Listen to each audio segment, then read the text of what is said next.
Tonight we will consider 1 Corinthians chapter 13 and verse number 5. 1 Corinthians chapter 13, verse number 5. Many of you may not be aware that today is Pearl Harbor Day. It is the commemoration of the day in which the Japanese attacked the United States. I say many may not be aware because it's one of those things that as time goes on, history seems to fade into the background, and we become so preoccupied with living life that we forget to recall those things that are significant in our history. As I think you can tell, I'm a buff of history, and I believe that understanding, knowing, and remembering history helps us to have some sense of perspective about present-day realities as well as our future. The bombing on Pearl Harbor was certainly unexpected by the U.S. During that time, the U.S. was a neutral entity in the then Second World War. Some may wonder why the Japanese attacked Pearl Harbor. Actually, their efforts backfired. They were not trying to get the United States into the war. Japan was actually hoping to mount a military offensive in Southeast Asia, and they wanted to prevent the American fleet from interfering in their attacks in Southeast Asia. So they thought that they could cripple the American fleet, but they didn't do as much damage as they had intended. I had the privilege of being at Pearl Harbor. Part of the USS Arizona can be seen above the water as that ship which was sunken was never raised. Being there, you get a feeling of awe, a feeling of respect for those in the military, and a humbleness, and certainly a reminder that problems can come unexpectedly and at any moment from any enemy.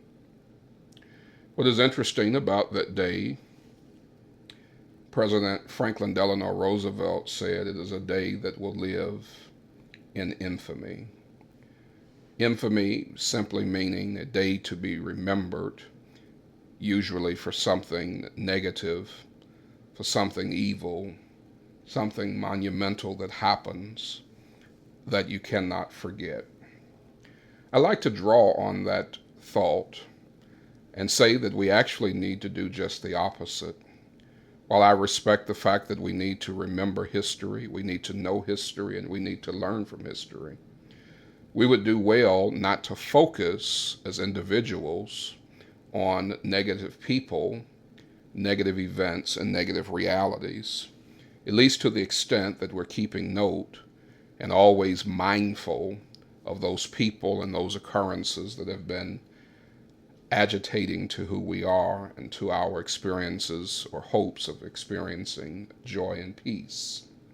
For example, in 1 Corinthians 13 and verse number 5, we read an interesting word. It says, "Love does not dishonor others. It is not self-seeking. It is not easily angered. It keeps no record of wrongs." That's certainly the opposite of FDR's thought of a day living in infamy. The context is a little different, and at the same time, there's a lot of similarities. When people hurt us and people afflict us, we seem to never be able to forget. We forget who we borrowed money from. We forget who we made promises to. But we never seem to forget our enemies. A person can get amnesia, dementia, or Alzheimer's, and they seem to always be able to remember what someone did to them. When we look at this particular verse, what is interesting is that many times in officiating weddings. People want 1 Corinthians chapter 13 to be recited as a means of setting the tone for love in the marital relationship. In proper context, 1 Corinthians 13 is not talking about marriage. It's talking about the relationships that we have with one another. Love must be the supreme attribute that we aspire to have as Christians. The Bible declares that God is love. Therefore, displaying love is displaying the very character of God. Rarely do people ask for prayer and state a need to learn how to love more. Yet it is the need that is incumbent upon us as man if we are to survive. Love keeps no record of wrong. It does not focus on what someone has done, and it does not seek to discredit. One of the things that we can do is not only learning to forgive ourselves, but learning to forgive others.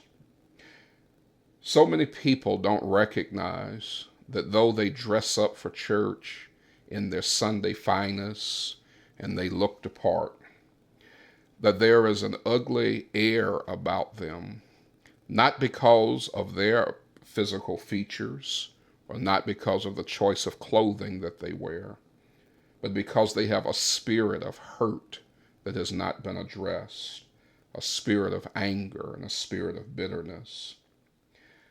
Forgiveness is freeing. Forgiveness is not superficial. Many people don't experience healing because they are waiting for the person who wronged them to make amends, to apologize, to admit they're wrong. That may or may not happen. The probability is that it will never happen.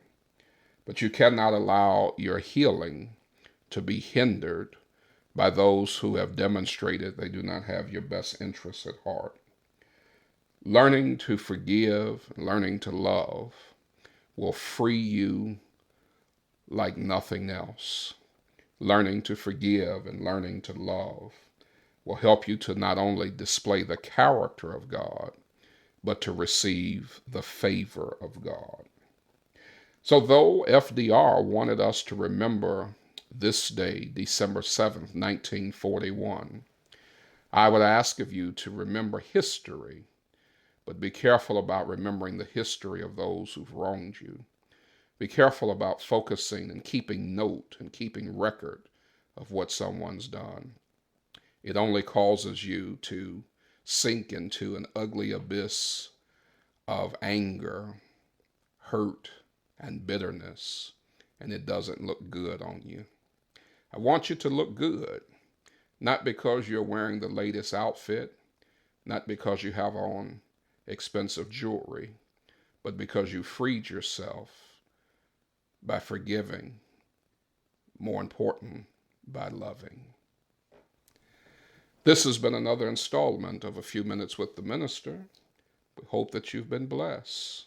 Learn to love. It's the character of God.